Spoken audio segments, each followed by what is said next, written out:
Butterflies are some of the most beautiful insects, with colorful wings that look like flying flowers.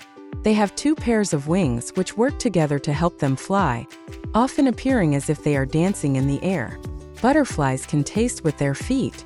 When they land on a flower, they can taste it to see if it's good to eat.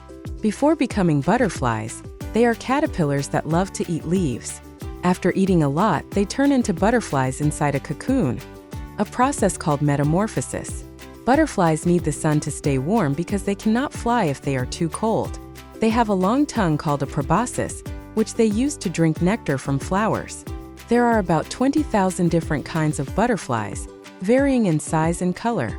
Butterflies are important for nature because they help plants grow by carrying pollen from one flower to another. You can find them in gardens, forests, and even mountains, but not in Antarctica.